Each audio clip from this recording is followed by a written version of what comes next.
નમસ્કાર, શો ટાઈમમાં આપનું સ્વાગત છે। ભાવનગરના મામાકોઠા રોડ વિસ્તારમાં આવેલી નગર પ્રાથમિક શાળામાં ઝાડ ઉપર પતંગની દોરીમાં ફસાયેલ કબૂતરનું જીવદયા પ્રેમીઓ અને ફાયર વિભાગની ટીમ દ્વારા રેસ્ક્યુ કરવામાં આવ્યું હતું।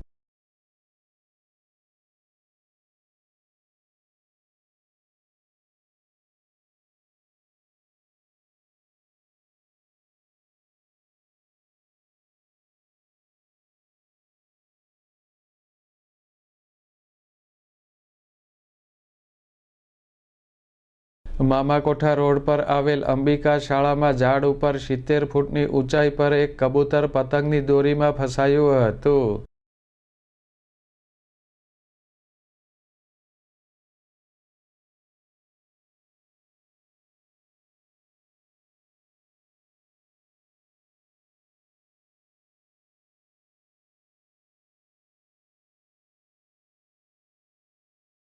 ભાવનગરના મહાદેવ પશુ પક્ષી સેવા ગ્રુપ અને ફાયર વિભાગની ટીમ દ્વારા પતંગની દોરીમાં ફસાયેલા કબૂતરનું રેસ્ક્યુ કરવામાં આવ્યું હતું અને સારવાર કરવામાં આવી હતી।